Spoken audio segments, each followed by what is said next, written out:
नमस्कार दोस्तों, आप सबका स्वागत है। यूजीसी नेट का जून 2024 का paper for code 17 management subject जो जून 2024 का हुआ, उस पेपर को हम लोग आज डिटेल्ड सॉल्यूशन हम लोग डिस्कस करेंगे। और एक एक करके पेपर टू के जो 100 क्वेश्चन है वो सारे के सारे हम एक एक करके हम लोग डिस्कस करेंगे गाइस, पूरा पूरा paper. So I am from Human Peritus और मेरे साथ मीता मैम है। Hello everyone. सो गाइस, हम दोनों लोग मिलके इस पूरे पेपर को एक एक करके हम लोग डिस्कस करेंगे। So guys, before I start, तीन चीजें हैं। ये पेपर कौन सा है? सो गाइस, ये पेपर जो जून 2024 का पेपर है वो पहले 18 जून को हुआ था। फिर वो लीक हो जाने के कारण उसको सरकार ने उसको कैंसिल कर दिया।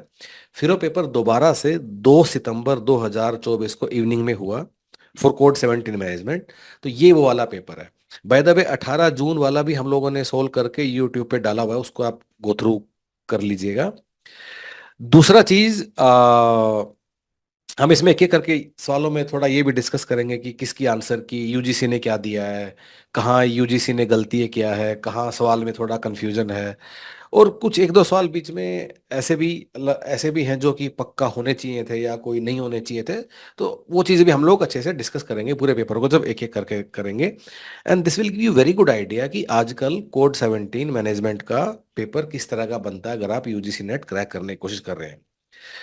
Third and final thing before I start, अगर आप यूजीसी नेट कोड 17 का आप तैयारी कर रहे हो and you want to make sure that you get the success in first very attempt, बिना ज़्यादा टाइम वेस्ट किए कैसे टारगेटेड तरीके से आपको तैयारी कर सकते हो, तो you know where to go. Human Peritus. आप जो भी कर रहे हो, जो भी बुक पढ़ रहे हो, जो कोचिंग ले रहे हो, जो भी कर रहे हो, आप एक दिन के लिए हमारे साथ फ्री ट्रायल जरूर लेके देखना। Just for one day try with us, will give you access to everything for one day for free, and then you can go ahead. So guys, I welcome you all once again, Human Peritus. So हम लोग code 17 management, code 55 HRM और code 08 commerce के लिए हम आपको coaching करवाते हैं। And management और कॉमर्स में ही हम लोग स्पेशलाइज करते हैं। सो so, शुरू करते हैं। Let's start with the first question. Which of the following characteristics influence consumer buying behaviour? So guys, इसमें अगर हम लोग देखेंगे, कल्चरल करेगा, सोशल करेगा, पर्सनल करेगा, साइकोलॉजिकल करेगा, लेकिन टेक्नोलॉजिकल नहीं करेगा। And therefore correct answer is option A. Second question. So guys, second question में ट्रांसपोर्टेशन प्रॉब्लम का सवाल है। इसमें वोगल अप्रोक्सीमेशन मेथड से हमें ये वाला सवाल करना है। तो वोगल कैसे करते हैं, एक बार मैं आपको समझा देता हूँ गाइस, कैसे इस सवाल को हमें करना था एग्जाम में। हम इसमें क्या करते हैं कि हमारे पास सप्लाई और डिमांड पॉइंट दिए हुए हैं। पहले तो हम एक चेक करते हैं कि क्या हमारा सप्लाई और क्या हमारा डिमांड बराबर है। अगर है तो ठीक है, वेरी नाइस। अगर नहीं है तो हमें इसको बैलेंस करना पड़ेगा। क्योंकि है तो इसलिए का मतलब है ऑलरेडी ये बैलेंस्ड है। अब हम क्या करते हैं कि for every row and every column हम जो लोवेस्ट वैल्यू है और सेकंड लोवेस्ट है उसका डिफरेंस हम लोग लिख लेते हैं। जैसे कि अगर मैं फर्स्ट, सेकंड और थर्ड रो की बात करूं, लोवेस्ट है 12 और उससे सेकंड लोवेस्ट है 16, इसका मतलब डिफरेंस हो गया 4। अब इसमें 8 और 14 6, इसमें 16 और 24, इसका मतलब इसमें डिफरेंस हो गया अपना 8। सिमिलरली हम कॉलम के लिए भी हम लोग लिख लेंगे इन तीनों वैल्यूज को देखते हुए। लोवेस्ट है 14, सेकंड लोवेस्ट है 16, डिफरेंस हो गया 2। इसमें 8 8 और 20, तो डिफरेंस हो गया 12। इसमें 12 और 16, लोवेस्ट और सेकंड सेकंड लोवेस्ट, तो डिफरेंस हो गया 4। सो गाइस, इसका हम लोग बोलते हैं पेनल्टी। अब इसमें क्या करना है कि जो हाईएस्ट वैल्यू है, सबसे हाईएस्ट वैल्यू कितनी है? सबसे हाईएस्ट वैल्यू है 12, ठीक है। तो इसको हम लोग अलोकेट कर देंगे। तो इसमें अगर 12 वाली हम कॉलम में देखेंगे तो इसका मतलब हम यहाँ पे जाके और यहाँ हम लोग अलोकेट कर देंगे। आई थिंक मुझे लिखने को थोड़ा ज़्यादा जगह चाहिए। तो what I will do guys, give me a second, मैं थोड़ा इस डायग्राम को हल्का सा बड़ा कर लेता हूँ ताकि क्लियरली आपको दिख पाए कि इस सवाल को हम लोग करते कैसे हैं। ठीक है, तो आई विल क्रिएट, थोड़ा सा बड़ा हम लोग कर लेंगे इसको, ठीक है। सो क्या, शुरू करते हैं वंस अगेन। तो जो डिफरेंस है, इसको जिसको पेनल्टी बोलते हैं उसको हम लोग लिख लेते हैं, जो मैंने बता दिया कैसे करना है। सो 4 6 8, इधर 2 12 और 4। अब इन इन सब में सबसे हाईएस्ट कौन सा है? इन सबसे हाईएस्ट है 12। 12 के ऊपर कितना है? 130। सो 130 में अलोकेट करूंगा, किसको अलोकेट करूंगा? जहां सबसे कम कॉस्ट है। सब इन द सेकंड कॉलम, जो W2 के नीचे कॉलम है, सबसे लोवेस्ट कौन सा वैल्यू? 8। इसका मतलब मैं 130 में यहां अलोकेट कर दूंगा। ठीक है, अब ये 0 हो गया, 130 अलोकेट कर दिया मैंने। तो अब मेरा यहाँ कितना बच गया गाइज? यहाँ मेरा बच गया ओनली 30, बिकॉज वो था 160 था, यहाँ मेरा हो गया 0। दोबारा से फिर पेनल्टी कैलकुलेट करेंगे in the similar way only. 4 4 10 2, ये पूरा अलोकेट कर दिया, इसकी हमें नीड नहीं है। 4, इसमें सबसे हाईएस्ट कौन सा वैल्यू है? इसमें 10 है। 10 के सामने कितना? 100। इसमें लोवेस्ट वैल्यू कितनी है गए? जिसमें लोवेस्ट वैल्यू है, सॉरी, ये हाँ, 10 के सामने कितना है? 100 है। अब हमें 100 अलोकेट करना है। लोवेस्ट वैल्यू कितना? 16 है। तो मैं यहाँ में 100 अलोकेट कर दूंगा। अगर यहाँ 100 अलोकेट कर दिया तो मेरा, अच्छा ये मैंने पहले ही हटा दिया है, तो मेरा अब ये भी 100 अलोकेट हो गया, तो ये भी मेरा मतलब हट गया। यहाँ हो गया 0 और यहाँ मेरा बच गया 50। सो गाइज अब क्या करेंगे? फिर से हम लोग पेनल्टी कैलकुलेट करेंगे and that comes out to be 4 4। इसके इसकी अब जरूरत नहीं है। 2 दिस 6, इसमें हाईएस्ट कितना? 6 है। इसका मतलब अब मैं ये रिमेनिंग 50 अलोकेट करूंगा। लोवेस्ट में कितना? तो मेरा 50 चला जाएगा मेरा यहाँ। तो ये खाली, अगर ये 50 है तो यहाँ कितना बचेगा गाइज? This will be 150। और ये 30 था, और ये 130 अलोकेट कर दिया 30, एंड यहाँ मेरा रिमेनिंग बचा 30, और मेरा सारा अलोकेशन हो चुका है। वंस अलोकेशन इज डन, आपको बस वैल्यू कैलकुलेट करनी है उससे मल्टीप्लाई करके।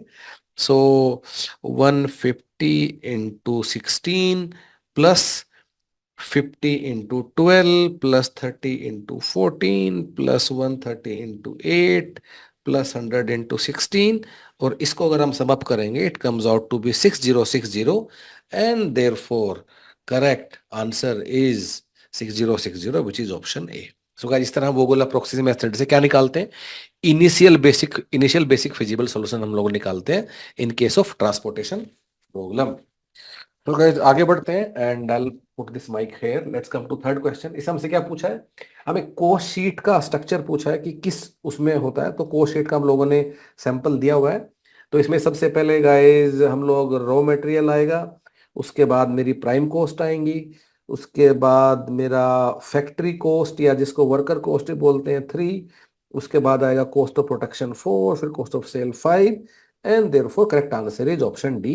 यहाँ पूरा स्ट्रक्चर आप देख भी सकते हो, सैंपल कोस्ट शीट मैंने एक लगाया हुआ है। Next one, buyer readiness stage का करेक्ट ऑर्डर क्या है? सो गाइस हम लोगों ने यहाँ दिया हुआ है awareness, knowledge, liking, preference, conviction and finally purchase, and correct answer is option A. Next one, which of the following, so MIS का सवाल है और इसमें पूछा है कि अगर इल स्ट्रक्चर्ड डिसीजन मेकिंग में हमें व्हाट इफ एनालिसिस हमें करना है, तो उसके लिए हमें क्या चाहिए? We use the decision support system. when we measure what type when we measure what type of demand, we assume that effect of other variable is constant. So guys, अब जो हम मेजर करने की कोशिश कर रहे हैं that is what income elasticity of demand. बाकी फैक्टर हम कंसीडर नहीं करते हैं। इसका मतलब क्या है? इसका मतलब है कि कितना मेरा क्वांटिटी डिमांडेड चेंज होता है based on change of what? Change of income इसको बोलते हैं। तो कहने की क्या कोशिश कर रहे हैं कि हम बाकी सारी चीजों को हम कांस्टेंट मान के सिर्फ इनकम चेंज होने से क्वांटिटी डिमांडेड कितना बढ़ेगा, that is known as income elasticity of demand, which is my option C. Which of the following is not a component of balance of payment? So guys, इस वाले साल में reserve account होता है, current account भी होता है, capital account भी होता है, डेफिसिट अकाउंट नहीं होता है guys, and therefore correct answer is option C. WAT, अब गाइज इसमें जो UGC ने आंसर दिया ना वो गलत है, ठीक है, और ये चैलेंज भी होना चाहिए था। अब अगर किसी ने किया होगा तो वो उसको आ भी जाएगा। एक एक करके देख लेते हैं। सबसे पहले WTO सिंपल एक्सटेंशन नहीं, WTO is simple extension of GATT. So guys ये बिल्कुल गलत है क्योंकि एक्सटेंशन नहीं था, बट ये ऑल टुगेदर नया था। It replaced GATT, it was not extension of GATT, therefore A is wrong. B cat WTO is permanent, बिल्कुल ठीक है। थ्री कैट की डब्ल्यूटीओ के जो जो जो एग्रीमेंट है वो सारे मेंबरी कमिटमेंट से होते हैं, ये भी ठीक है। लेकिन यूजीसी नेट ने इसको गलत बताया है, पर ये ठीक है गाइज। डी क्या है, WTO include trade in services, ठीक है। डब्ल्यूटीओ में डिस्प्यूट सेटलमेंट बड़ा होता है, ये बड़ा बड़ी होता है, ये भी ठीक है। तो आंसर होना चाहिए था B C D E, correct. UGC ने आंसर की में क्या दिया है, यूजीसी ने आंसर की में दिया बी डी ई, और सी यूजीसी ने आंसर की में करेक्ट नहीं, इसको गलत बताया, पर इसमें यूजीसी गलत है। सो गाइस सी ठीक है। तो आइडियली तो इस सवाल को यूजीसी को ड्रॉप कर देना चाहिए। सो गाइस आगे बढ़ते हैं। Dividing a market into smaller segment, so guys इससे आसान सवाल नहीं हो सकता अगर आप मैनेजमेंट के विद्यार्थी हो। मार्केट सेगमेंटेशन, आगे बढ़ते हैं। So derivative, call option, put option और फ्यूचर, और अगेन काफी आसान सवाल है, काफी बेसिक चीज उसने पूछा है। सो गाइस सबसे पहली बात, कॉल ऑप्शन क्या होता है? कॉल ऑप्शन है मेरा right to what, right to right to buy oblige, but not the right to buy मुझे देता है कॉल ऑप्शन। देयरफॉर ए मेरा थ्री के साथ जाना चाहिए था। पुट ऑप्शन क्या होता है? Right to sell. Of course there is no obligation but you have a right. So अगर ए जाएगा मेरा तीन के साथ, और बी जाएगा चार के साथ, इतने से मेरा सवाल हो जाना चाहिए था, which is my option D. और बाकी फ्यूचर कॉन्ट्रैक्ट भी आप लोग देख ही सकते हो। आगे बढ़ते हैं guys. Which of the following are correct with respect to foreign currency? So guys, अगर demand is greater than supply, if demand is greater than supply, it is, if demand is greater than supply, तो हम लोग बोलते हैं short. और अगर supply है बड़ी मेरी डिमांड से, हम लोग बोलते हैं लॉन्ग। एंड अकॉर्डिंगली डी आपका करेक्ट आंसर। अगर दोनों बराबर है तो square off position, and therefore correct answer is A D and E. Sorry, correct answer is A C and E.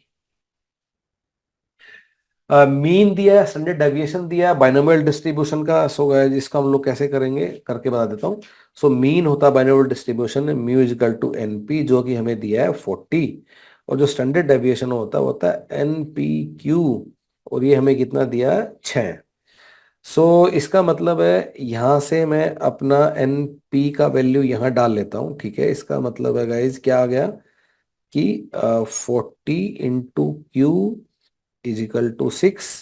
So 40Q is equal to 36। तो Q हो गया 36/40, जिसको हम लिख सकते हैं 0.9। मुझे क्या निकालना है, मुझे N निकालना है। तो अच्छा, पहले अगर Q इतना है तो P क्या होता है, P इज 1 - Q, तो P आ गया 0.1। पर मुझे निकालना है क्या है, मुझे N निकालना है। सो गाइस अगर मैं यहां से यूज करूं, माई N will be μ/P। Mu 40 है, P मैंने निकाला 0.1, therefore N comes out to be 400, and therefore C is the correct answer of the question number 17, binomial distribution का आसान सवाल। सो गाइस सैम्पलिंग दिया हुआ, अगेन भर भर के सवाल आता रहता, ज्यादा कुछ समझाने का इसमें है नहीं, आप लोग समझदार हो। 22 का ए। सो गाइस मैं क्या कर रहा हूँ, जहां थोड़ा ज्यादा कुछ समझाने वाली बात है उसको मैं कर दे रहा हूँ, बाकी आप लोग जानते हो, ठीक है। तो पीवी रेशो निकालने गाइस, पीवी रेशो क्या होता है, चेंज इन प्रॉफिट और loss divided by change in sale. अब प्रॉफिट कितना, 7 लाख माइनस 3 लाख, तो प्रॉफिट हो गया मेरा 4 लाख। और चेंज इन सेल कितना है, 57 लाख माइनस 32 लाख, ये हो गया 25 लाख। सो गाइस मेरा आंसर कितना आ गया, 16%। तो therefore A is the correct answer. UGC ने आंसर क्या दिया है, यूजीसी ने आंसर दिया है बी। सो यूजीसी गलत है, और मैं ये भी जानता हूँ यूजीसी ने ये गलती क्यों की है। तो यूजीसी वालों जिसने क्वेश्चन पेपर बनाया, वो ना यहाँ -3 होना चाहिए था, तब क्वेश्चन बन जाता। तो उसने टाइप करने में गलती कर दी, फिर हमारा चेंज इन प्रॉफिट बन जाता कितना, अगर -3 होता तो 10 लाख, और या 25 लाख, और तब आंसर बन जाता 40%। बट इन दिस केस जो आंसर है वो ए है। आई होप यूजीसी अपने आंसर की में इसको करेक्ट करेगा कि आंसर बी नहीं है, आंसर ए है। Which of the following is not a technique of foreign trade? So guys, foreign trade की टेक्निक कौन से वाली नहीं है? So सब टेक्निक है डिस्काउंटिंग को छोड़ के, बाकी तीनों चीजें फोन ट्रेड में आप लोग यूज करते हो। A is the correct answer. Different type of variances हैं। So correct answer is D. आप लोग देख सकते हो, A will go with 4, B will go with 2, C with 1, and D with 3। Following are positional average. So guys positional average कौन से होते हैं? Mean, median, percentile, sorry not median, mode, percentile. So ये तीनों मेरे क्या हैं? पोजिशनल एवरेज हैं। और मीन है, ज्योमेट्रिक मीन है, हार्मोनिक मीन है, इनका हम लोग क्या बोलते हैं? इनका हम लोग बोलते हैं mathematical average. Mathematical average, therefore C D E are correct answer and D is the answer. So guys, और ये सवाल दिखाता है कि कैसे यूजीसी नेट वालों ने मतलब एनटीए वाले क्या महान काम करते हैं। ठीक है। सो गाइज, बड़ी मजेदार बात है ये कि जो ये वाला सवाल है ना, ये पहले यूजीसी में कभी आया है, 2013-14 में कभी आया, तो किसी भाई ने वहां से उठा के उसे कॉपी कर दिया।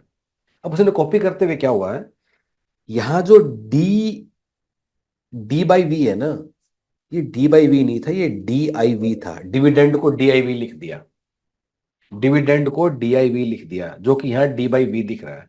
तो आइडली सॉल्व को तो ड्रॉप कर देना चाहिए और अपने शर्मिंदा फील करना चाहिए एनटीए को कि किस किस तरह वो लोग गलती करते हैं। पर ठीक है, अब जो है सो है, जिस दुनिया में है उसी में पास होकर दिखाना, ना कि हम सिस्टम की बुराई करते रहेंगे।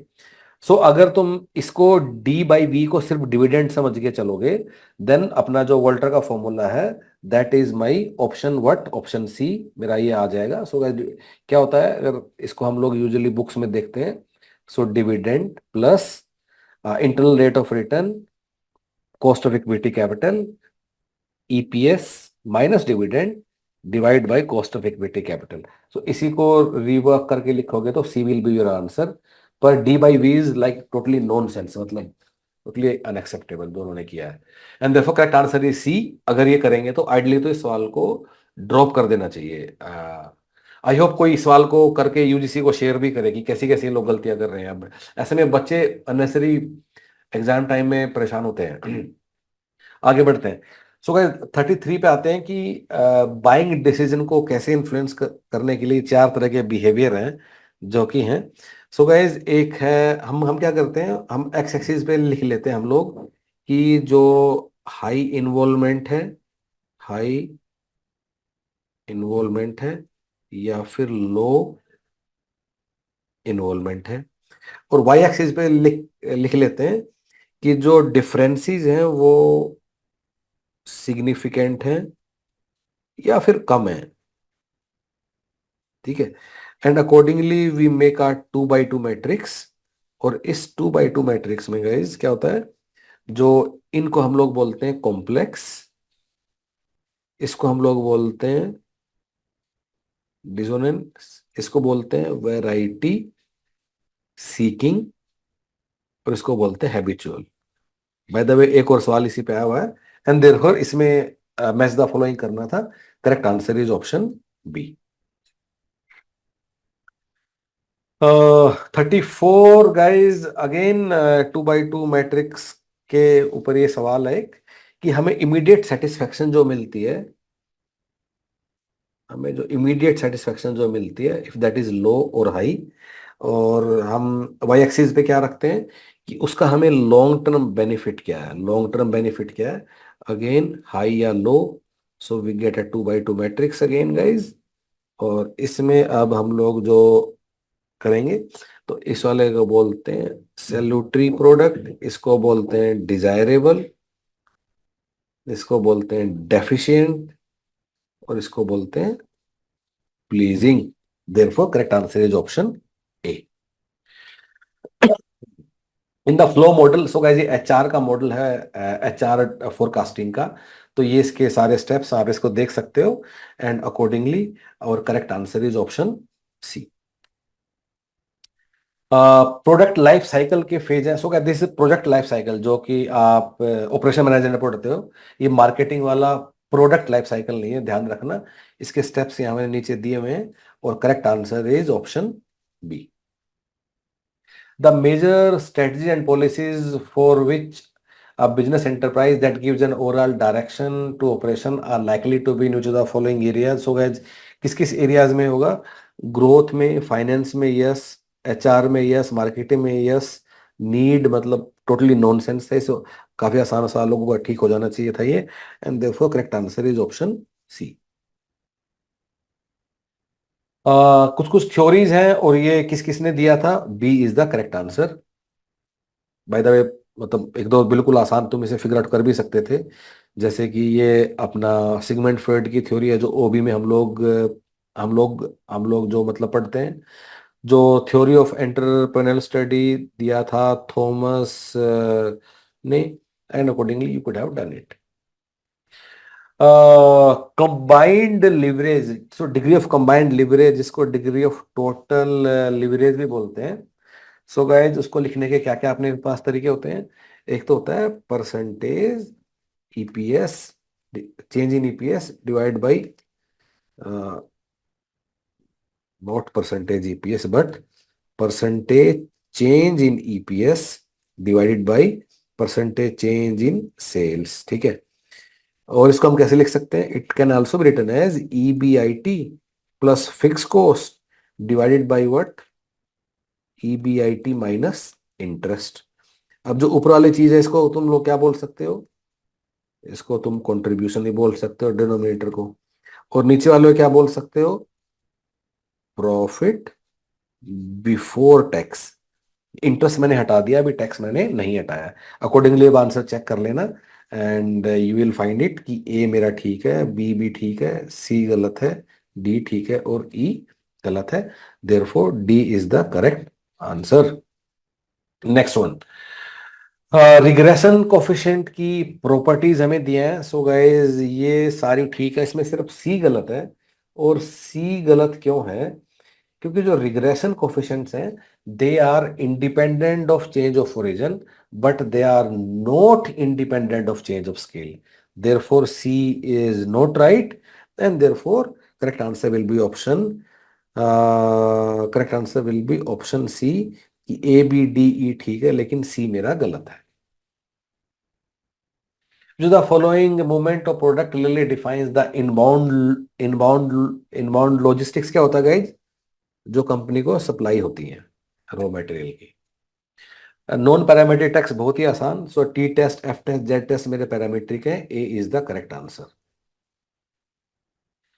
Arrange the following development in international monetary system. So guys ये ऑर्डर है कि 1960 के करीब क्या हुआ और अराउंड दैट टाइम कैसे एक एक करके ये सारी चीजें इवॉल्व हुई हैं।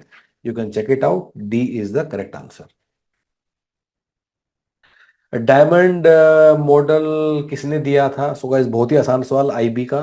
अगर ये तो सबका ठीक हो जाना चाहिए था, A is the correct answer.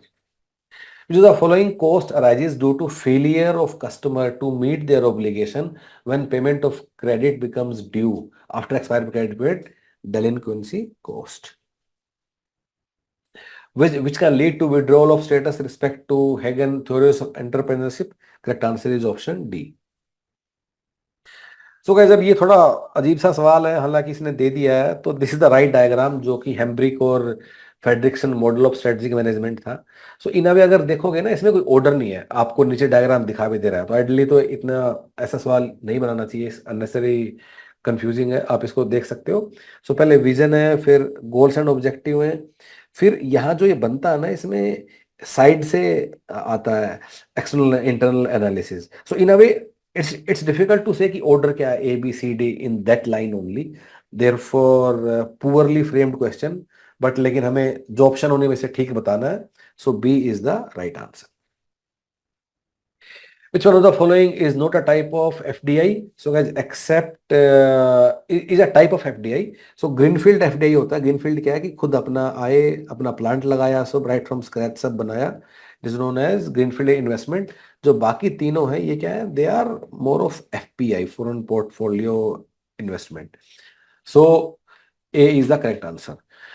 So guys again ये भी एथनोसेंट्रिक, पॉलीसेंट्रिक, रेजियोसेंट्रिक सवाल ऑलमोस्ट हर बार आता है, बहुत ही very well known, very commonly asked question in UGC NET, HR management, commerce, तीनों में ही B is the right answer. Arrange the following in trade negotiation, WTO। So guys कब कौन सा बना था, जो बाली वाला कॉन्फ्रेंस है ना, वो 2013 में हुआ था, हांगकांग वाला 2005 में, कैनकुन वाला 2003 में, और दोहा 2001 में हुआ था। अब जो जिनेवा वाला है ना वो कई बार हो चुका है, पहले 1998 में हुआ, फिर 2009 में हुआ, फिर 2011 में हुआ, उसके बाद 2022 में रिसेंटली भी हुआ। लेकिन अगर ऑप्शंस देखोगे तो ना, और कोई फिट होगा भी नहीं, and therefore D is the right answer. अब इसमें तुम पूछोगे जेनेवा वाला कौन सा कंसिडर करोगे, तो 2009-11 में से कोई भी कंसिडर कर सकते हो। अगर 22 और 19 तुम करोगे ना, 22 और 1998 करोगे, तो ये ऑप्शन फिट ही नहीं होगी, and therefore D is the right answer among the given options. 7S framework किसने दिया था गाइस? मैकेंजी ने दिया था 7S फ्रेमवर्क, बहुत ही आसान। स्ट्रक्चरल थ्योरी ऑफ इन्फ्लेशन, सो क्या स्ट्रक्चरल इन्फ्लेशन किसने दिया था? जी माइडल एंड स्ट्रेटसन, और इन्होंने दिया था, सो इस नाम को ऐसे लिखना चाहिए, STR स्ट्रेटन, STRAITEN, इन्होंने दिया था, ठीक है। सो ये क्या था कि जो लेस डेवलप्ड कंट्री हैं उनमें इन्फ्लेशन की थ्योरी को एक्सप्लेन करने के लिए ये वाला थ्योरी दिया गया था। सो ये बोलते हैं कि इन्फ्लेशन ना इसलिए है कि उन कंट्रीज में स्ट्रक्चरल स्ट्रेंथ नहीं है, इन द सेंस कि उनके पास कैपेसिटी नहीं है to produce adequate supply of good. Structurally वो कंट्री वीक है, which are usually less developed countries, and this are known as structural theory of inflation. अगर सप्लाई कम होगी गुड्स की, या कैपेसिटी टू प्रोड्यूस कम होगी, of course inflation will go up, and this theory was given by G. Myrdal and P. Stratton, STRAITEN. Formulating and executing human resources in line with overall objective, SHRM, strategic human resource management. Which of the following merits of IR, so IRR की हम देख लेते हैं guys एक बार, क्या क्या इसमें उसके फीचर्स हैं। IRR सारे कैश फ्लो कंसिडर करता है, बिल्कुल करता है। कौन नहीं करता है? जैसे कि आपका वो नहीं करता है क्या, प्रॉफिटेबिलिटी, नहीं प्रॉफिटेबिलिटी इंडेक्स तो करता है, पे बैक पीरियड नहीं करता सारे कैश फ्लोज, बट ये करता है, एनपीवी भी करता है, राइट। सेटिस्फाइज वैल्यू एडिटिविटी, बिल्कुल नहीं। वैल्यू एडिटिविटी प्रिंसिपल यूज होता है एनपीवी के लिए जनरली। सो मतलब है क्या वैल्यू एडिटिविटी का, कि जो अगर NPV of a firm is nothing but sum of NPV of individual projects, इसको बोलते हैं वैल्यू एडिटिविटी प्रिंसिपल। पर दिस डजंट मीन तुम बोलोगे कि IRR of entire firm is IRR of sum of IRR of all project, therefore B is wrong. C क्या है? Consistent with wealth maximization, बिल्कुल ठीक है। Consider time value of money, बिल्कुल ठीक है। It never fails to indicate correct choice between mutually, बिल्कुल गलत। इनफैक्ट म्यूचुअली एक्सक्लूसिव में आईआरआर को नहीं यूज करना चाहिए। Therefore correct answer is A, C and D, which is option D. Services marketing के बारे में गाइज क्या ट्रू है? सो गाइज ट्रू क्या है कि ये डिपेंड करता है कि कौन कब और कैसे देगा। C is the right answer. Services can be seen tested, बिल्कुल नहीं। You can't see a hair like a haircut, और maybe, I mean, okay, seen मतलब सर्विसेज आर, उसके जो चार फीचर होते हैं कि वो पेरिसेबल है, उनको तुम स्टोर नहीं कर सकते, इस तरह उन्हीं से सवाल बना है। Services can be separated from service provider, बिल्कुल यही नहीं हो सकता। तुम ऐसा नहीं बोल सकते घर बैठ के तुम हेयर कट ले लोगे, नाई को वहां होना ही होगा। सर्विसेज कैन बी स्टोर्ड, बिल्कुल नहीं। इन्वेंट्री, अगर मूवी, अगर एरोप्लेन की टिकट है आज है तो उसको स्टोर नहीं कर सकते, that gone for gone. C is the right answer. Approaches of management के ऊपर सवाल है, बड़ा ही आसान था। कंटिजेंसी का मतलब क्या है? सो गाइस कि जैसे सरकमस्टांसेस होगा वैसे हम अपना फैसला लेंगे, and D with go with to.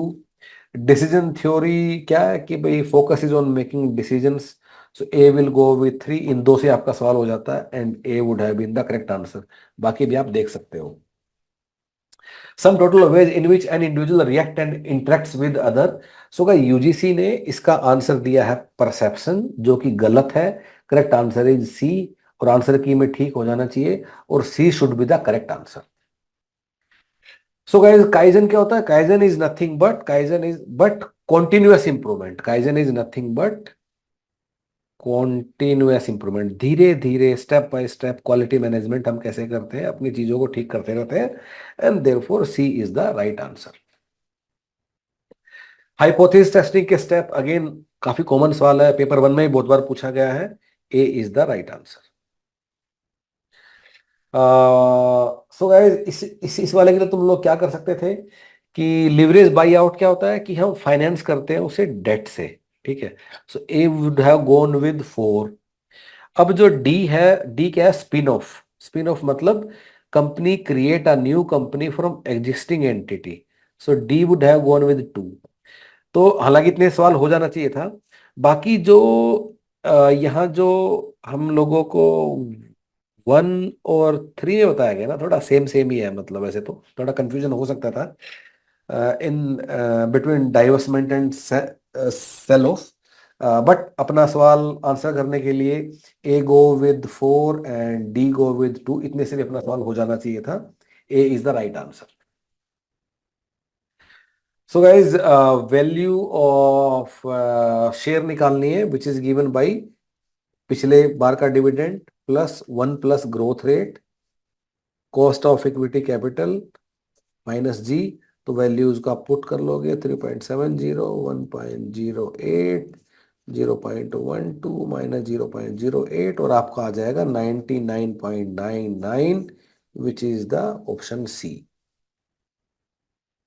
Arrange the following historical events. हो गए, सबसे पहले कौन सा हुआ, सबसे बाद में कौन सा हुआ, उसको सिस्टमेटिकली अरेंज करना है। सो गाइज, ऑफ कोर्स सबसे पहले इंडस्ट्रियल रिवोल्यूशन हुआ, उसके बाद साइंटिफिक मैनेजमेंट आया टेलर का, फिर होथोरो एक्सपेरिमेंट हुए तो एचआर स्कूल ऑफ आया, इतने सवाल हो जाना चाहिए था। फिर उसके बाद अपने ऑपरेशंस मैनेजमेंट आए, एल एलपी क्या लीनियर प्रोग्रामिंग, और ये सब चीज़ें बनी।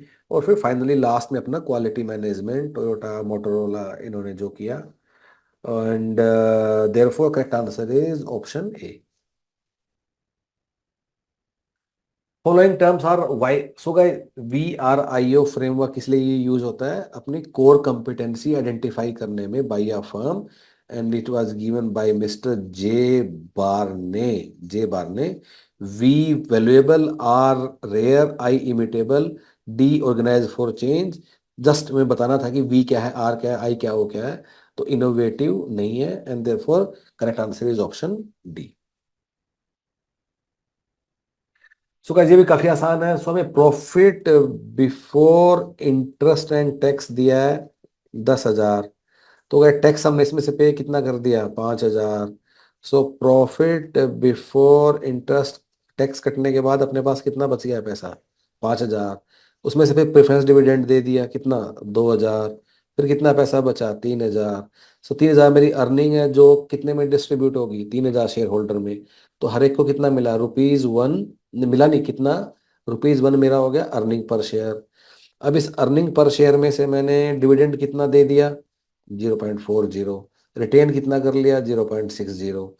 सो गाइज, पे आउट रेशो कितना हो गया, डिविडेंड 0.40 दिया, so which is nothing but 40%। Retention ratio is 60%, pay out 40, and therefore D is the right answer. Under brand sponsorship, store brand. So क्या स्टोर ब्रांड का दूसरा नाम क्या है? स्टोर ब्रांड को हम लोग बोलते हैं जेनरिक ब्रांड, या प्राइवेट ब्रांड, या डिस्ट्रीब्यूटर ब्रांड भी हम लोग बोलते हैं। BCD is the correct, therefore A is the right answer. What is the value of cost of capital after tax in a perpetual bond sold at par? Coupon rate 7% है, tax 50% है। So guys, बहुत ही आसान, 7 × 1 minus 0.50, which comes out to be 3.5%. D is the right answer. जो the following are mode of strategic decision making. So guys, strategy में के mode कौन से हैं? So अब ना वैसे तो सारे ही मोड स्ट्रेटेजिक डिसीजन मेकिंग के, ABCD सारे ठीक, ABCD सारे ठीक होने चाहिए थे। पर जो मिड्सबर्ग है ना, उसने ऊपर वाले 3 ही दिए थे, जो बाद वाला है this was given by Quinn, therefore correct answer is ABC। IMF के क्या ऑब्जेक्टिव है? So guys, to provide long term fund at concessional rate. So guys, ये काम IMF नहीं, काम WTO करता है। To promote development of private enterprise, बिल्कुल नहीं। IMF है अपना मॉनेटरी पॉलिसीज को ये लोग देखते हैं, देयरफॉर CDE ठीक है, therefore D is the right answer. Steps दिए हैं OB के और बिहेवियर परफॉर्मेंस के लिए। अब मैंने इसका डायग्राम दिखा दिया, पहले आइडेंटिफिकेशन, फिर मेजरमेंट, फिर एनालिसिस, फिर इंटरवेंशन, फिर evaluation, and therefore correct answer is option D। Which type of entrepreneur is known for generating innovative ideas? So दिख भी रहा था यहाँ इनोवेटिव आइडिया, तो यहाँ क्रिएटिव ही जाएगा, C is the right answer. दोबारा से VRIO के ऊपर सवाल आ गया जो कि दिया था मिस्टर जे बार्ने ने। ये बिल्कुल गाइस, अच्छा हाँ, इसमें भी अब क्या है देखो, इसमें ना, so A will go with what, A will go with 1, so B will go with value chain guys, किसने दिया था, पोर्टर भाई ने दिया था। So B will go with 2 and C will go with product market matrix Ansoff ने दिया 3 and D will go with 4। So 1 2 3 4 is the right answer, option A. पर यूजीसी ने आंसर की में ऑप्शन बी दिया है guys, तो ध्यान रखना इसका आंसर ऑप्शन ए है। आई होप आंसर की में वो लोग इसको करेक्ट करेंगे। कंज्यूमर बाइंग बिहेवियर, सो गाइज ये वाला सवाल हमने यहाँ कर दिया है, दोबारा से मैं आपको दिखा देता हूँ। कंज्यूमर बाइंग बिहेवियर वाला एक सवाल हम लोगों ने, इसको ये देखिए 2x2 मैट्रिक्स जो हम लोगों ने बनाया था, ठीक है, ये वाला, ठीक है, यहाँ मैंने किया था। तो उसी के ऊपर दूसरा सवाल, वेरी स्ट्रेंज कि बिल्कुल ही सेम सवाल दो बार उठा के दे दिया है। And therefore in this case our correct answer is, in this case correct answer is option A, complex buying behaviour. CAPM का सवाल पूछा गाइज, सो कैसे एक्सपेक्टेड रेट ऑफ रिटर्न क्या होता है, RF plus beta RM minus RF, बस हमें value put करना था, 10 plus 1.35, 18 minus 10, and which comes out to be 20.8%, therefore D is the right answer. So guys अब मैं मीता मैम से रिक्वेस्ट करूंगा कि वो जो बाकी सवाल हैं वो एक एक करके आप लोगों को समझा दें, and that will complete our paper. Which of the following are settlement machineries of industrial disputes under ID Act 1947? So straightforward, the question has been asked from Industrial Dispute Act 1947. ठीक है. So if I have to tell you, तो section 3 में of ID Act talks about works committee, conciliation officers की अगर बात करें तो section 4 में बात हुई है, adjudication machinery, labor courts और tribunals की जो बात होती है, that has been talked under section 7, 7A, right, and 7B. और voluntary arbitration का जो section है वो section 10A है. So the correct answer to this question is your answer number B, that is A, C, D and E. Next. The right that is delegated to an individual or department to control specified processes, practices, policies or other matters relating to activities undertaken by person in other department is simply, अगर हम देखें answers में भी तो एक functional authority होती है जो कि इस आंसर का इस क्वेश्चन का सही आंसर है। Product authority, temporary authority, service authority, ये तो अथॉरिटीज एग्जिस्ट भी नहीं करती है। The functional authority is the correct answer to this question. ठीक है जी, नेक्स्ट चलते हैं आगे। Now in list 1 we are provided with macro level organisational stressors, and under list 2 the causative factor of these organizational stressors are given. ठीक है, so we have to match them up. तो अगर हम बात करें रोटेटिंग वर्क शिफ्ट्स, तो rotating work shifts जो stressor है उसका कॉज क्या है, that is administrative policies and strategies.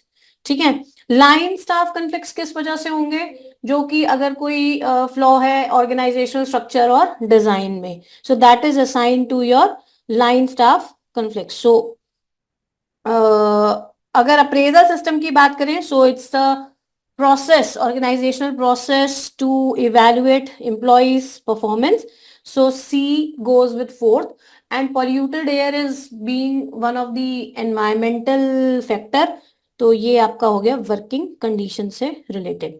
तो अकॉर्डिंगली अगर आप आंसर देखेंगे तो इसका आंसर है सी। आगे बढ़ते हैं। Now in list 1 pricing situations दी हुई है और लिस्ट 2 में डिस्क्रिप्शन दी हुई है। ठीक है, और हमारे को इन प्राइसिंग सिचुएशंस को उनके डिस्क्रिप्शन से मैच करना है।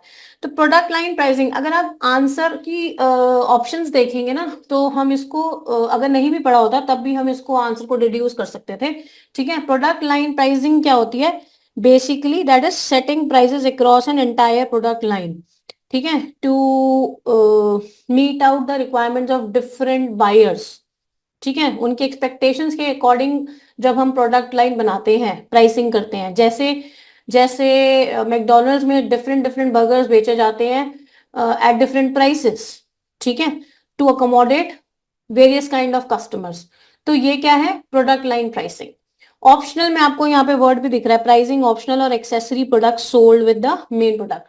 तो मेन प्रोडक्ट के साथ अगर हम कोई ऑप्शनल या एक्सेसरी प्रोडक्ट बेच रहे हैं तो वो हो गया ऑप्शनल प्रोडक्ट प्राइसिंग. जैसे फॉर एग्जांपल मोबाइल्स के साथ हम अगर ब्लूटूथ ईयरफोन्स ऑफर कर रहे हैं या फिर उसका बैक कवर ऑफर कर रहे हैं, तो ये क्या है, प्राइसिंग ऑफ द ऑप्शनल और accessory products sold with the main product. Captive product वो होता है बेसिकली जो कि pricing products that must be use with the main product. जैसे प्रिंटर के साथ कार्टेज मस्ट है ना, होनी चाहिए, या फिर रेजर के अंदर रेजर ब्लेड होना चाहिए, otherwise it will not function.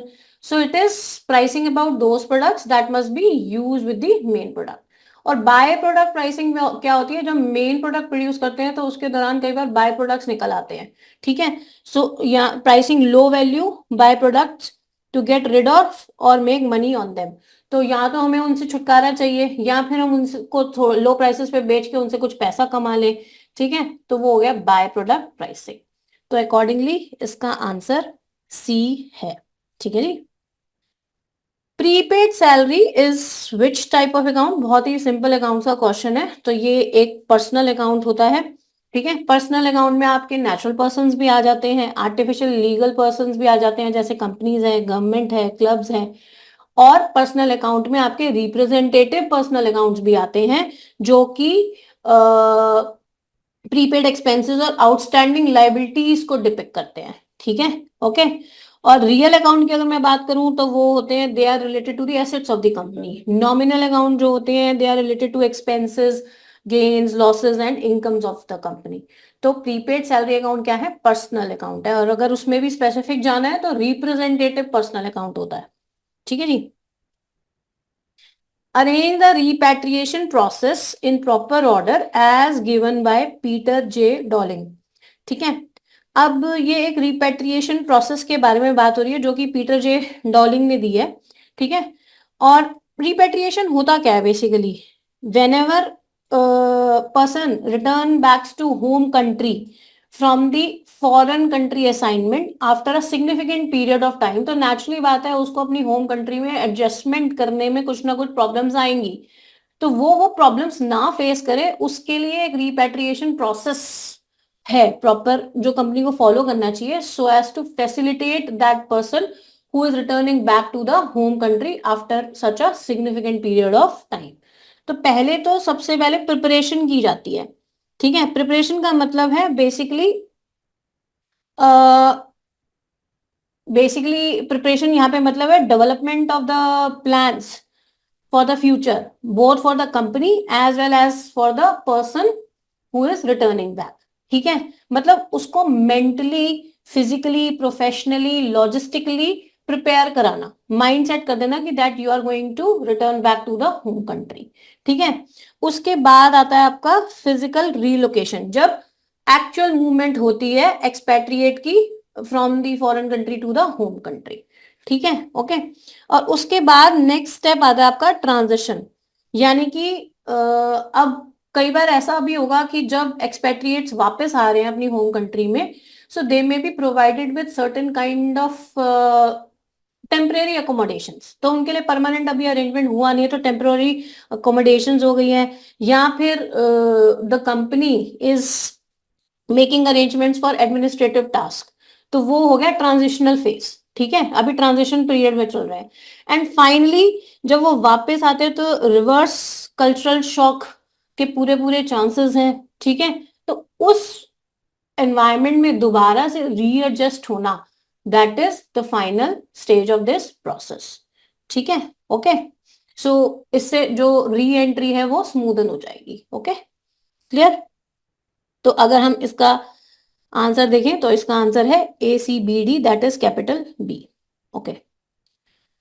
The process for enabling employees to better understand and develop their career and interest more effectively. तो बहुत ही कंफ्यूजिंग से टर्म दिए हुए हैं, तो अगर मैं आपको बता दूं तो इसका आंसर है career management. So career management एक अम्ब्रेला टर्म है जो कि इंक्लूड करता है आपका career planning as well as career development, ठीक है.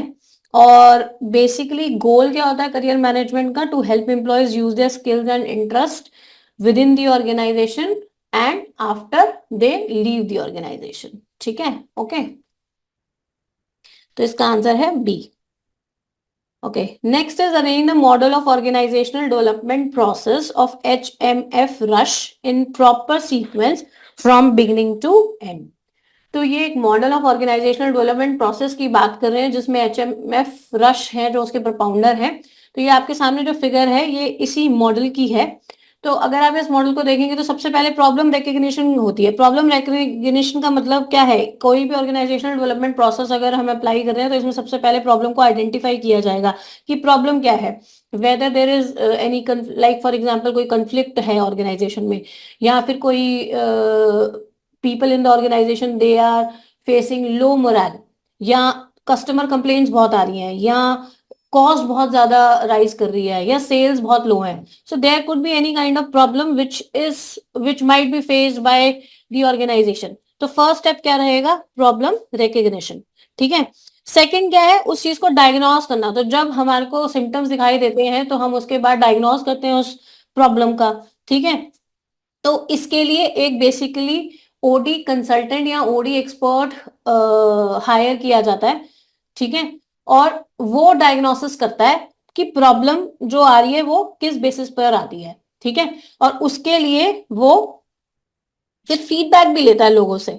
ओके, फीडबैक लेता है, सबके पास जाके इंटरव्यू कंडक्ट करेगा, क्वेश्चन के थ्रू उनसे डाटा कलेक्ट करेगा, डाटा को एनालाइज करेगा, फिर मीटिंग में जाके वो प्रेजेंट करता है। ठीक है, कि जो चेंज है वो होना चाहिए और किस तरह का चेंज चाहिए। ठीक है, ओके, क्लियर।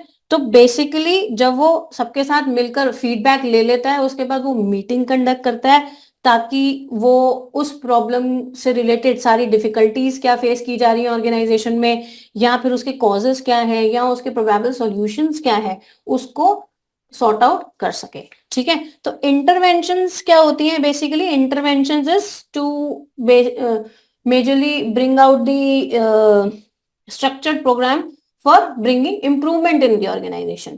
ठीक है, and finally measurement and evaluation. तो अब इसमें कंफ्यूजन ये हो सकता है कि ए है या बी है। तो अगर हम इस मॉडल को फॉलो करें तो first second and then third feedback, यहां तक तो ठीक है, ए बी सी तीनों में फॉलो हो रहा है। लेकिन अगर हम ई डी और डी में देखें तो देयर माइट बी, अब यहाँ पे इसके अकॉर्डिंग मेजरमेंट, इसमें इंटरवेंशन पहले आ रहा है, ठीक है ना, फोर्थ नंबर पे आ रहा है, एंड फिफ्थ नंबर पे मेजरमेंट एंड इवेल्युएशन है। और ये क्योंकि लूप स्ट्रक्चर है तो ये कंटिन्यूअसली चलता रहता है, ये प्रोसेस नेवर एंडिंग प्रोसेस है, क्योंकि जब जब आपको चेंज की रिक्वायरमेंट आएगी, प्रॉब्लम आएगी, तो ये प्रोसेस बार बार तब तक चलता रहेगा। ठीक है, सो ऐसे क्वेश्चंस में थोड़ी सी ऑप्शंस ऊपर नीचे हो सकती हैं। तो यूजीसी ने इसका आंसर जो दिया है वो बी दिया है। ठीक है, लेकिन अगर इस डायग्राम के अकॉर्डिंग जाए तो ए भी सही बैठता है, तो कोई बात नहीं, लेकिन इसमें हम क्वेश्चन यूजीसी के अकॉर्डिंग देख सकते हैं। ठीक है, ऑप्शंस जो है आंसर की यूजीसी के अकॉर्डिंग सही यही मान लेते हैं, A B C E and D. ठीक है जी, ओके, आगे चलते हैं। Arrange the career management process in proper sequence from beginning to end. तो पहले तो बिगिनिंग टू एंड पूछ रहे हैं, तो शुरुआत से लेकर एंड तक पहुंचना है हमारे को। तो सबसे पहले करियर मैनेजमेंट प्रोसेस में क्या होगा? करियर मैनेजमेंट प्रोसेस स्टार्ट होता है स्ट्रैटेजी से। ठीक है, यानी कि where we basically set the career goals and objectives. ठीक है, उसके बाद हम ना असेसमेंट करते हैं। करियर मैनेजमेंट प्रोसेस में हम असेसमेंट किस चीज की करेंगे? स्किल्स की करेंगे, कि हमारे अंदर क्या स्किल्स हैं, क्या हमारा एप्टीट्यूड है, क्या हमारे इंटरेस्ट है, किस तरफ हमारा रुझान है। ठीक है, तो हम इसको बोलते हैं असेसमेंट। ठीक है, क्या वैल्यूज है हमारी, किस तरफ हमारा इंक्लिनेशन है।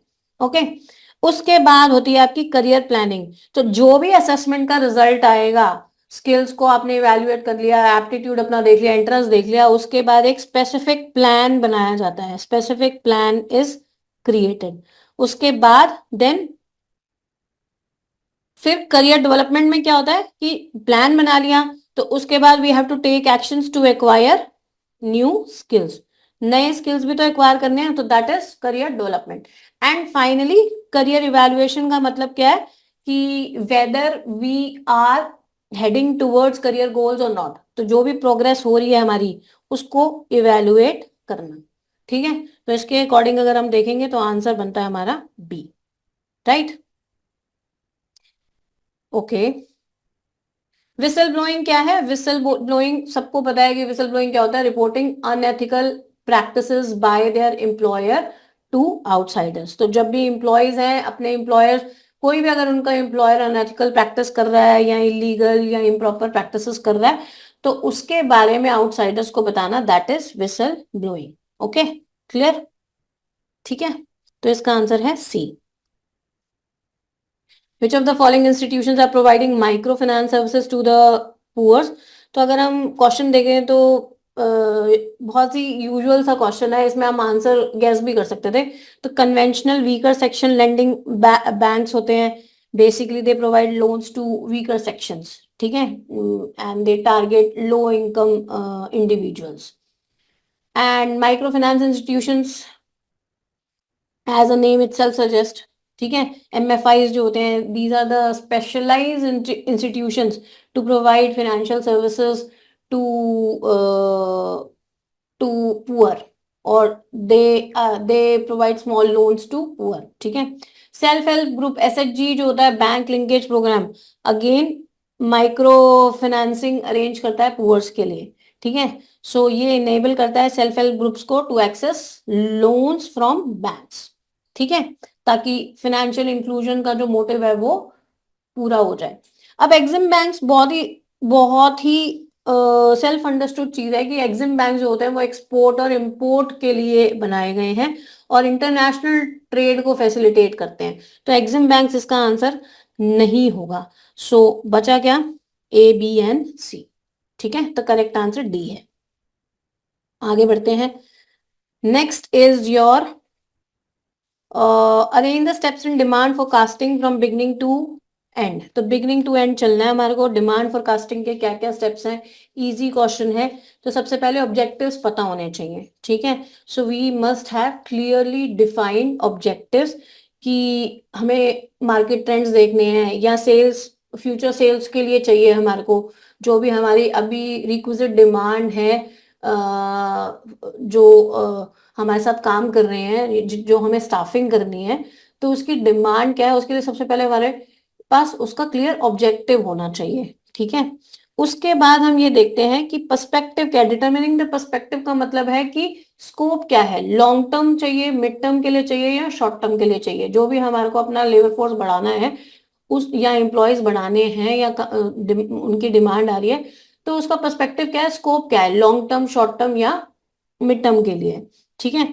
उसके बाद आता है making choice of the method. फिर हम ये डिटरमिन करते हैं जो डिमांड फोरकास्टिंग हम कर रहे हैं उसको कौन से मेथड से करना है। सो बहुत सारी टेक्निक्स होती है, क्वालिटेटिव और क्वांटिटेटिव, वो असेस करेंगे कि which one is suitable as per the organizational requirements, ठीक है। तो एक सुटेबल मेथड सिलेक्ट किया जाता है, ठीक है। उसके बाद आप क्या करेंगे, that is collection of data and data adjustment. और जो भी आपने डाटा गैदर कर रहे हो, डाटा गैदर करोगे और उसको अपने जो भी मेथड अप्लाई किया है उसके अकॉर्डिंग एडजस्ट करोगे। And finally estimation and interpretation of results, ठीक है। तो जो भी आपके रिजल्ट्स आए हैं और उससे आप डिसीजन ले लोगे कि आपको कितना कितना स्टाफिंग करनी है या नहीं करनी है, ठीक है। तो इसका करेक्ट आंसर है answer D. Okay, in which of the following association और organisation Ela Bhatt is associated? तो Ela Bhatt is associated with self employed women's association. She is a renowned lawyer and social worker है, ठीक है। ओके, तो आंसर है C. Which of the following is a type of price retailer? Off price मतलब कि जो price quote किया गया है किसी भी प्रोडक्ट के ऊपर उससे कम प्राइस में बेचना। तो इसका जो है बेस्ट ऑप्शन है दैट इज फैक्ट्री आउटलेट, ठीक है। फैक्ट्री आउटलेट जो होते हैं वो ऑफ प्राइस रिटेलर्स होते हैं that sells products directly from the manufacturers and that too at reduced prices, ठीक है। बहुत रिड्यूस प्राइसेस पे बेचते हैं। क्यों? क्योंकि जो डंपिंग होती है ना, जो भी एक्स्ट्रा प्रोडक्शन है, मान लो कोई भी एक्स्ट्रा प्रोडक्शन है तो मैन्युफैक्चरर अपने पास तो स्टोर करके नहीं रखता ना, तो इसीलिए फैक्ट्री आउटलेट्स खोल दी जाती है कि डिस्काउंटेड प्राइस के थ्रू हम जितनी भी एक्स्ट्रा प्रोडक्शन है, एक्सेस प्रोडक्शन है, उसको निकाल दें। तो एक्सेस इन्वेंट्री को निकाला जा सकता है, या जो क्या बोलते हैं आउट ऑफ सीजन आइटम्स हैं वो भी रखी होती हैं, कई बार वो भी लोग ले लेते हैं, ठीक है। और या फिर ऐसा भी हो सकता है कि कुछ प्रोडक्ट्स में बहुत ही मार्जिनल डिफेक्ट है, तो ऐसे प्रोडक्ट्स को ऑफ प्राइस पर बेचा जाता है थ्रू दी फैक्ट्री आउटलेट, ठीक है, at at big discounts. Okay, so इसका आंसर है C. Who has developed the HRD score card? बहुत इजी क्वेश्चन है। TV Rao has developed HRD score card, ठीक है। और ये एक ऐसा टूल है which is use to assess and measure effectiveness of HRD practices in an organisation. और इसका की फोकस क्या रहता है? Competency development and your culture building and employ satisfaction, ठीक है। तो आंसर है A. Arrange the financial institutions according to their formation from latest to earliest. तो अगर हम आईएफसीआई की बात करें तो ये 1948 में आया है, आरआरबी की बात करें तो 1975 में, नबार्ड 1982 में, then NIDC national industrial development corporation आई है आपकी 1954 में, और आरबीआई 1935 में। तो अगर आप इसको अकॉर्डिंगली अरेंज करेंगे तो ऑप्शन बैठती है आपकी ऑप्शन बी, ठीक है। ओके, अगेन बहुत ही सिंपल क्वेश्चन आया है, आईएनडीएएस से मैच करना है आपको। आईएनडीएएस 12 अगर मैं बात करूँ तो ये this is related to your income taxes, ठीक है। 16 जो है this is related to property plant and equipment. 33 relates to your EPS, earning per share. और एएस 38 जो बचा वो आप देख लीजिए, दैट इज इंटेंजिबल असेट्स, ठीक है। तो अगर आप इसको मैच करोगे तो ऑप्शन रहेगा ऑप्शन बी। आगे बढ़ते हैं। Which of the following are career development initiatives? तो career planning workshops, mentoring, career counselling, personal development plans, ये सारे के सारे करियर डेवलपमेंट इनिशिएटिव्स हैं एक्सेप्ट कोचिंग इन दिस। तो कोचिंग जो होती है ना, that is more focused on your performance improvement rather than career development, ठीक है।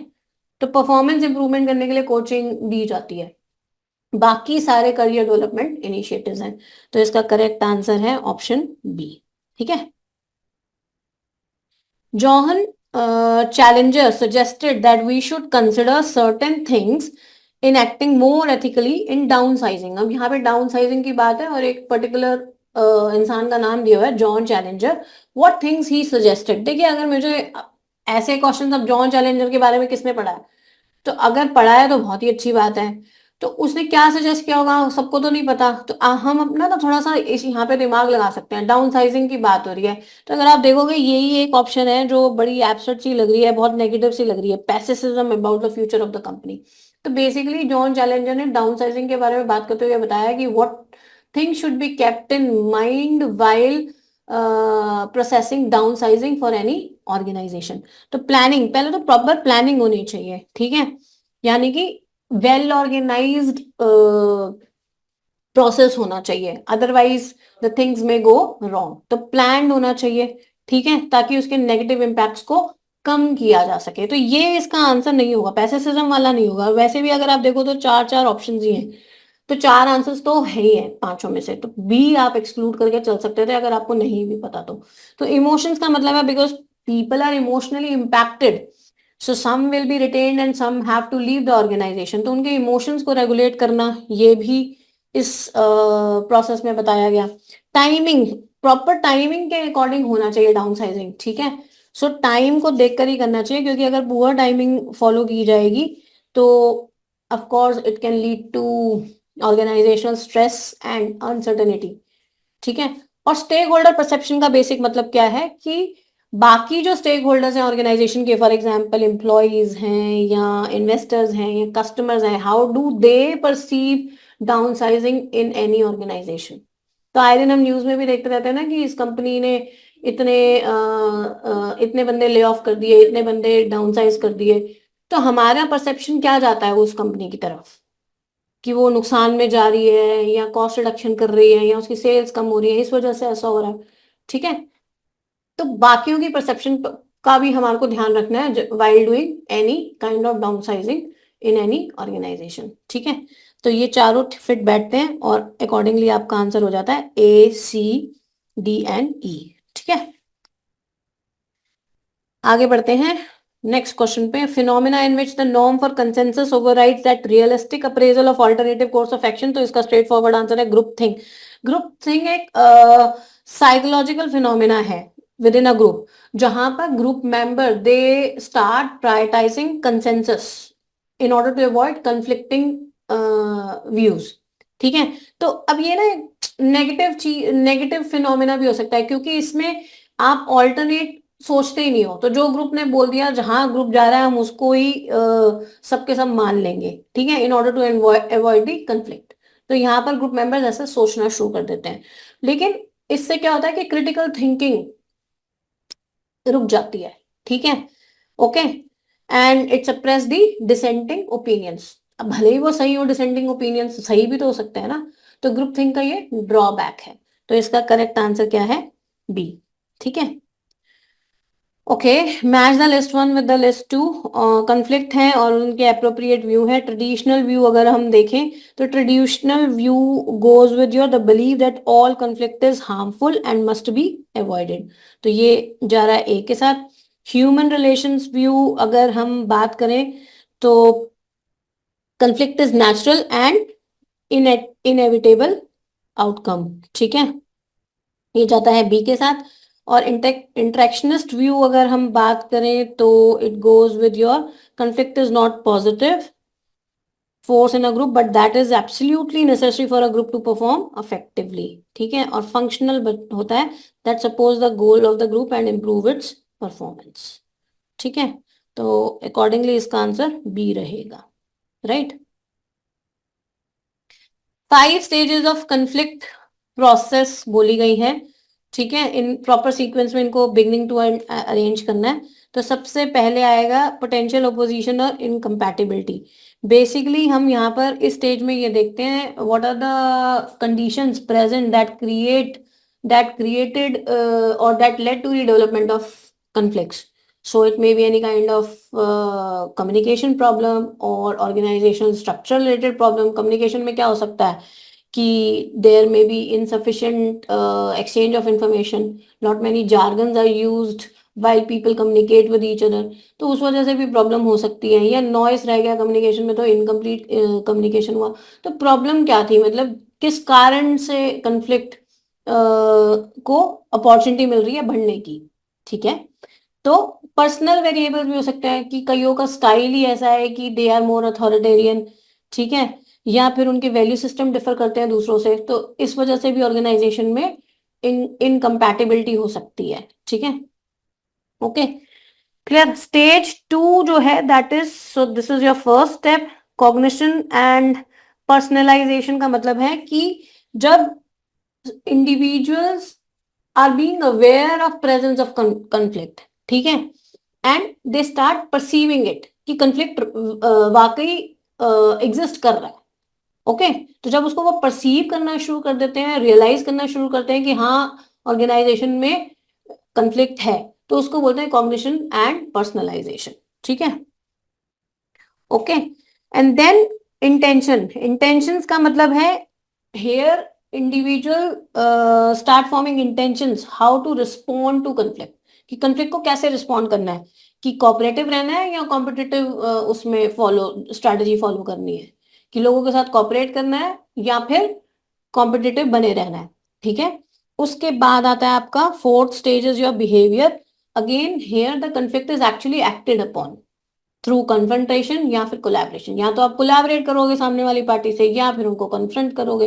And last is outcome. तो आउटकम पॉजिटिव भी हो सकता है किसी कंफ्लिक्ट का और नेगेटिव भी हो सकता है, डिपेंडिंग कि हाउ इट इज मैनेज्ड। तो जैसे ही अगर वो प्रॉपरली मैनेज किया गया है तो उसका आउटकम पॉजिटिव भी हो सकता है। जरूरी नहीं है कि सारे कंफ्लिक्ट्स का जो आउटकम है वो नेगेटिव ही हो। ठीक है जी, तो इसका आंसर है option B. Procedure for determining the duties and skill requirements of a job and the kind of person who should be hired. तो बहुत बारी ना ये वाले क्वेश्चन आ ही जाते हैं, तो हमारे को ये पता होना चाहिए कि अगर हम यहाँ पे बात हो रही है जॉब एनालिसिस की, जॉब एनालिसिस में ये दोनों आते हैं, जॉब डिस्क्रिप्शन भी आता है और आपका जॉब स्पेसिफिकेशन भी आता है। तो आंसर इसका करेक्ट है, जो कि correct answer is your job analysis. तो जॉब एनालिसिस की अगर हम बात करें तो दोनों ही इसमें आते हैं, आपका JD भी आता है, ठीक है, और JS भी आता है, जॉब स्पेसिफिकेशन भी आता है। तो जॉब डिस्क्रिप्शन की बात हो रहा है कि जॉब रिलेटेड चीजें हम जब लिस्ट आउट करनी शुरू करते हैं, ठीक है, what it contains basically a list of items, list of what the job एंटेल्स, जैसे कि जॉब की क्या ड्यूटीज हैं, क्या रिस्पॉन्सिबिलिटीज हैं, या फिर वर्किंग कंडीशंस क्या है। और जब हम बात करते हैं जॉब स्पेसिफिकेशन की, तो हम बात करते हैं कि उस बंदे में क्या होना चाहिए जो इस जॉब को परफॉर्म कर सकता है, ठीक है। So human requirements of the job, that is called job specification, कि उसके स्किल्स क्या है, उसकी पर्सनैलिटी कैसी होनी चाहिए, उसकी रिक्विजिट एजुकेशन क्या होनी चाहिए, लाइक दैट, ठीक है। तो ये जॉब एनालिसिस दोनों को ही बता रहा है, देखो लिखा हुआ है ना, determining the duties and skill requirements of the job and the kind of the person who should be hired, वो होता है आपका जॉब एनालिसिस, यानी कि दोनों का कॉम्बिनेशन, जॉब डिस्क्रिप्शन और जॉब स्पेसिफिकेशन दोनों का कॉम्बिनेशन, ठीक है। और जॉब इवैल्यूएशन सबको पता है, just to determine the relative worth of the job in an organization, ठीक है, वो जॉब इवैल्यूएशन होता है। तो इसका करेक्ट आंसर है job analysis. In which of the following cases there will be a flow of funds. अब flow of funds का मतलब है कि चेंज इन वर्किंग कैपिटल होगा या नहीं होगा, ठीक है। हम बात करें चेंज इन वर्किंग कैपिटल, और वर्किंग कैपिटल क्या होती है सबको पता है, it is related to current assets and current liabilities, ठीक है, सबको पता है करंट एसेट और करंट लाइबिलिटी से रिलेटेड होती है। तो अब हमारे को ना, मैं आपको इसका बहुत अच्छे से इसको एक्सप्लेन कर देती हूँ, ताकि आपको कभी भी आने वाले क्वेश्चंस में भी फ्लो ऑफ फंड से रिलेटेड क्वेश्चन कभी भी आ जाए ना, तो तीन चीजें आपको हमेशा ध्यान रखनी है, बहुत ध्यान से सुनना है इस चीज को, अगर आप लोग सुनना चाहते हो तो। पहले मैं आपको ये बात बताने जा रही हूँ कि कौन सी ऐसी ट्रांजेक्शन हैं which do not cause flow of funds, I am writing FOF, ठीक है। तो पहली ऐसी कोई भी ट्रांजेक्शन जो कि करंट अकाउंट्स में ही हो रही है, ठीक है, which is happening among current accounts, current accounts में ही हो रही है, कोई करंट लाइबिलिटी के बीच में और करंट एसेट के बीच में ही ट्रांजेक्शन हो रही है, ठीक है, ओके, या दो करंट एसेट्स के बीच में ही हो रही है। जैसे फॉर एग्जांपल कोई भी ऐसी ट्रांजेक्शन, कोई transaction involving two current assets, ठीक है, या दो करंट लाइबिलिटीज हो रही है, तो अल्टीमेटली क्या इंपैक्ट आएगा, नील इम्पैक्ट आएगा ना वर्किंग कैपिटल में, तो उसपे तो कोई चेंज नहीं आ रहा। या फिर आपने क्या ले लिया, एक करंट लाइबिलिटी ले ली और दूसरा करंट एसेट ले लिया। जैसे फॉर एग्जांपल अगर मैं ये बात करूं कैश कलेक्शन फ्रॉम डेटर्स या कैश पेमेंट टू क्रेडिटर्स, अगर इन्हीं की बात हम कर लें, तो कैश कलेक्शन फ्रॉम डेटर्स में कैश आ रहा है और डेटर्स आपके कम हो रहे हैं, ठीक है, तो दोनों में ही आपका क्या हो रहा है, नील इम्पैक्ट हो रहा है ना, कैश बढ़ रहा है लेकिन एट द सेम टाइम दूसरा करंट एसेट जो है वो डिक्रीज हो रहा है। नीचे वाली ट्रांजेक्शन में देखो कैश पेमेंट टू क्रेडिटर्स में क्या हो रहा है, कैश कम हो रहा है, यानी कि एक तरफ आपके करंट एसेट कम हो रहे हैं और दूसरी तरफ आपकी करंट लाइबिलिटी कम हो रही है क्योंकि क्रेडिटर्स कम हो रहे हैं। तो ये वाली ये ट्रांजेक्शन हो गई ना, तो यानी कि इन दोनों में फ्लो ऑफ फंड्स नहीं होगा, because there will not be any change in working capital, ठीक है। तो करंट अकाउंट्स में कभी भी ट्रांजैक्शन हो रही होती है तो there will not be any flow of funds. तो करंट अकाउंट का मतलब है in between current asset current liability, या इन बिटवीन करंट एसेट्स या फिर in between current liabilities, two current liabilities, ठीक है जी। अब एक और चीज समझ लो, ऐसी कोई भी ट्रांजैक्शंस जो कि अमंग नॉन करंट अकाउंट्स है, नॉन करंट अकाउंट्स मतलब जैसे फिक्स एसेट्स हैं या लॉन्ग टर्म लाइबिलिटीज हैं, इनके बीच में भी कोई ट्रांजैक्शन हो रही है तब भी आपके फ्लो ऑफ फंड्स पे कोई इंपैक्ट नहीं आएगा, ठीक है। तो इन दोनों ट्रांजैक्शंस में नो इम्पैक्ट, नो इम्पैक्ट याद रख लो, क्योंकि they are not the part of working capital. Working capital किससे बनी होती है, करंट एसेट्स और करंट लाइबिलिटीज का समावेश होती है ना आपकी, ठीक है। तो नॉन करंट अकाउंट में भी कोई ट्रांजैक्शन हो रही है तो वो भी आपका फ्लो ऑफ फंड्स को नहीं लीड करेगी, ठीक है। ओके जैसे दो करंट नॉन करंट एसेट्स हो गए कि फिक्स्ड एसेट्स आपने रेस कर लिए, फिक्स्ड एसेट्स खरीदने थे और उसके लिए आपने पैसा उधार ले लिया, मार्केट से लोन ले लिया, तो एक तरफ आपकी लाइबिलिटी बढ़ गई, एक तरफ आपके फिक्स्ड एसेट्स बढ़ गए, तो ये दोनों ही नॉन करंट एसेट्स अकाउंट्स हैं, तो इनका करंट एसेट्स और करंट लाइबिलिटी से कोई लेना देना नहीं है। या फिर दो दो नॉन करंट एसेट्स हो गए, या फिर ट्रांजैक्शन ऐसी हो गई जो कि दो लॉन्ग टर्म लाइबिलिटीज इन्वॉल्व कर रही है, ठीक है। ओके या फिर नॉन करंट एसेट है एक तरफ, या फिर दूसरी तरफ लॉन्ग टर्म लाइबिलिटी है, जैसे अभी मैंने आपको एग्जांपल दिया, ठीक है। तो इसमें आपकी मूवमेंट या फ्लो ऑफ फंड्स नहीं हो रहा। तो फिर कौन सी ऐसी ट्रांजैक्शंस हैं जो फ्लो ऑफ फंड्स को इम्पैक्ट करेगी? बहुत ध्यान से सुनना है। अब यहां तक तो हमने समझ लिया, फ्लो ऑफ फंड्स को इम्पैक्ट करने वाली जो ट्रांजैक्शंस होती हैं वो होती हैं in between non current accounts and current accounts, ठीक है। तो नॉन करंट अकाउंट और करंट अकाउंट्स को जो आपस में जो ट्रांजैक्शन होती है वो फ्लो ऑफ फंड को पे इम्पैक्ट डालेंगी। जैसे purchase of building for cash, तो एक तरफ आपका कैश करंट एसेट जा रहा है और दूसरी तरफ आपकी बिल्डिंग क्रिएट हो रही है, तो इससे आपकी वर्किंग कैपिटल पे इम्पैक्ट आएगा, ठीक है। Issue of shares for cash, again आप शेयर्स इशू कर रहे हो फॉर कैश, तो कैश आ रहा है और आपके शेयर्स भी बढ़ रहे हैं, तो that is also going to impact the flow of funds. And then payment of creditors, तो अगेन आपकी एक करंट लाइबिलिटी कम हो रही है और आपके शेयर्स बढ़ रहे हैं, तो again it's a transaction involving non current accounts and current accounts, so these are definitely going to impact the flow of funds, ठीक है जी। ओके क्लियर, तो समझ में आ गया, तो इसका आंसर रहेगा आपका ए डी एंड ई, ठीक। फॉर्म ऑफ स्ट्राइक्स तो बहुत सिंपल सा क्वेश्चन है, दिख भी जाता है हमारे को, मतलब आराम से हम इसको असेस कर पाते हैं। इकोनॉमिक स्ट्राइक हमेशा उस चीज से रिलेटेड होती है जो इकोनॉमिक बेनिफिट्स की बात करे, जैसे कि wages, benefits and other conditions of employment, तो A goes with second. Unfair labour trade practice strike कब होगी? जब कोई इलीगल कंडक्ट होगा एम्प्लॉयर के द्वारा, तो उसके अगेंस्ट आप स्ट्राइक कर रहे हो। वाइल्ड कैट हमेशा अनऑथराइज होती है, याद रख लो, इसका कीवर्ड क्या होता है? अनऑथराइज स्ट्राइक, जो बिना परमिशन के, बिना अगेंस्ट द लॉ जाके कोई स्ट्राइक कर रहे हो आप। सिंपैथी स्ट्राइक हमेशा जब एक यूनियन दूसरे यूनियन के सपोर्ट में आके खड़ी हो रही है तो वो सिंपैथी स्ट्राइक होती है, तो अकॉर्डिंगली इसका आंसर रहेगा बी, ठीक है जी। Robert L Katz identified 3 kinds of skills, बहुत सिंपल सा क्वेश्चन है 70 सेकेंड का, ठीक है। और हमें पता होना चाहिए कि टेक्निकल स्किल उन्होंने बताया, टेक्निकल स्किल ज्यादातर they are possessed by manager at lower levels, क्योंकि काम करना कैसे वो टेक्निकल स्किल्स हो गए। Human skills that is required at all levels and it is required to deal effectively with people. और कंसेप्चुअल स्किल्स जो कि प्रोवाइड करते हैं एबिलिटी, ऐसी ability to see organization as a whole, पूरी ऑर्गेनाइजेशन को ओवरसी करने का स्किल होता है कंसेप्चुअल स्किल्स। सो ये टॉप लेवल मैनेजर्स के पास जरूर होना चाहिए स्किल, तो डिजाइन स्किल इसका आंसर नहीं, मतलब होना चाहिए, ठीक है ना, तो आंसर रहेगा इसका सी। बाकी तीनों तीन इसके रॉबर्ट एल कैट्स के स्किल्स हैं, ठीक है। Arrange the following stages elements of technology management in proper sequence from starting from first to last, तो कैसे आप अरेंज करोगे? सबसे पहले यू मस्ट बी अवेयर कि whether there is a need of technology in the organization or not, ठीक है, okay.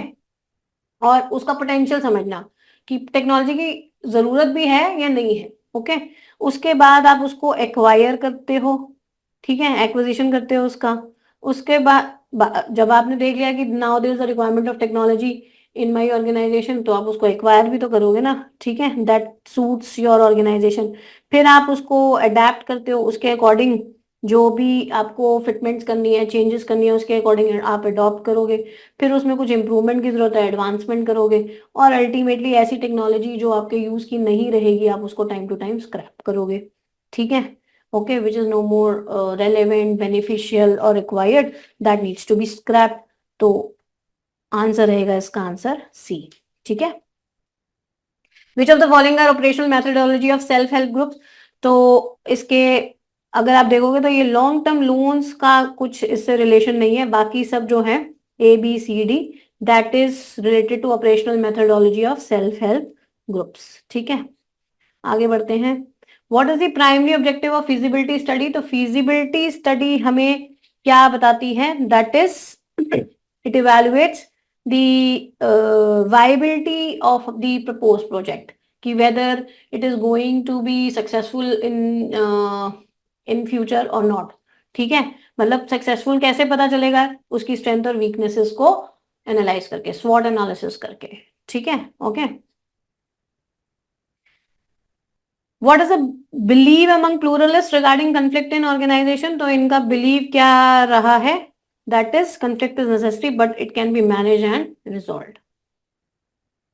अब ये पैसेज बेस्ड हैं तो सिंपल ही है, दोनों पैसेजेस बहुत सिंपल आए थे. What might employ, so it is basically related to organizational culture and behaviour.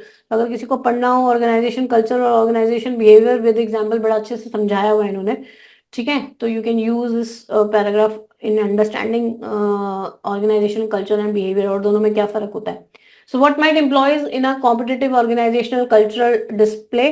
तो अगर आप देखोगे तो ये आपको कहाँ पे आंसर दिया हुआ है इसका, और employees in competitive organizational culture में जो होंगे, ठीक है, वो कहाँ पर मेंशन्ड है वो देख लेते हैं एक बार. दैट इज ये रहा. The opposite, if the companies culture revolves around a competitive environment, तो बिहेवियर कैसा हो जाता है? Aggressive and competitive. ठीक है, तो इसका आंसर है आपका, एक सेकेंड, इसका आंसर है डी. ठीक है, नेक्स्ट आगे बढ़ते हैं. इसी पे बेस्ड नेक्स्ट क्वेश्चन है, which of the following is not a factor included in organization culture.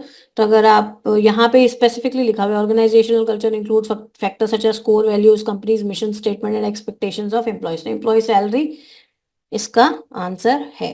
ठीक है, बाकी सब तो है ही है.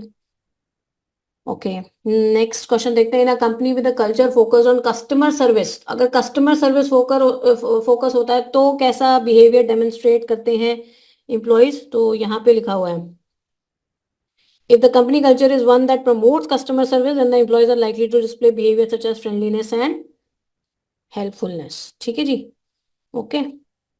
What role does organizational behavior play in the workplace? तो organizational behavior कैसा रोल प्ले करता है, यहाँ पे डेफिनेशन में दिया हुआ है. It is the resulting behaviour of the people within the organization. तो क्या होता है? Resultant employ action. ओके, आगे बढ़ते हैं. नेक्स्ट क्वेश्चन है, which statement best describes the relation between organizational culture and organizational behaviour. तो अगर आप पैराग्राफ में देखोगे तो यहाँ पे स्पेसिफिकली लिखा हुआ है, organizational culture works as foundation for the employees behaviour. तो यानी कि ऑर्गेनाइजेशनल कल्चर बेस प्रोवाइड करता है और it influences the behaviour of employees. ठीक है, ओके, तो आंसर रहेगा इसका ए. आगे बढ़ते हैं नेक्स्ट पे.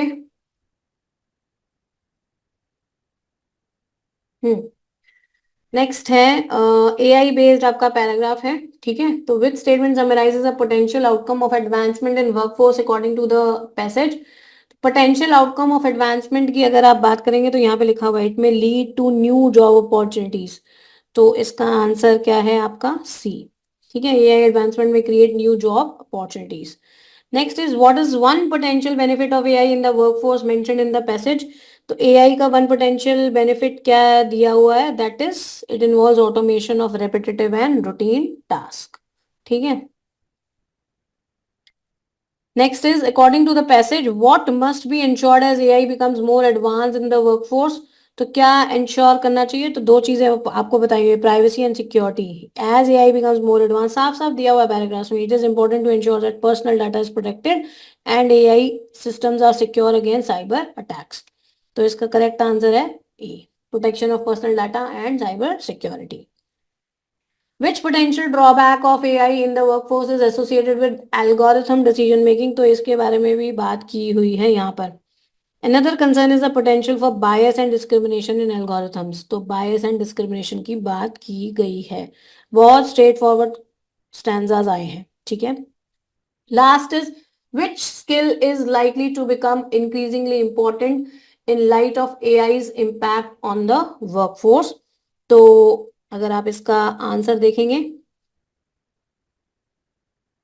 which skill is likely to become increasingly important in the light of AI's impact on the workforce? तो creative thinking, ठीक है, यहाँ पे लिखा हुआ है this can be beneficial for employees as it frees them to focus on more complex and creative work. ठीक है, तो ज्यादा हम क्रिएटिव थिंकिंग और प्रॉब्लम सॉल्विंग वाले काम कर पाएंगे. ठीक है, ओके.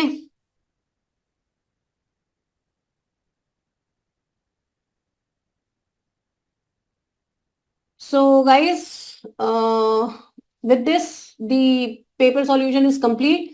और अगर आपके कुछ डाउट्स हैं या आप अगर कोई भी क्वेश्चन डिस्कस करना चाहते हैं, कोई आंसर देना चाहते हैं कि ये आंसर नहीं कुछ और होना चाहिए, तो आप प्लीज कमेंट बॉक्स में अपना व्यू पॉइंट रख सकते हैं. We will definitely going to answer that and consider that, right. और अगर आप मैनेजमेंट की तैयारी कर रहे हैं, यूजीसी नेट मैनेजमेंट की तैयारी कर रहे हैं, तो आप ह्यूमन पैराडाइस के साथ जुड़ सकते हैं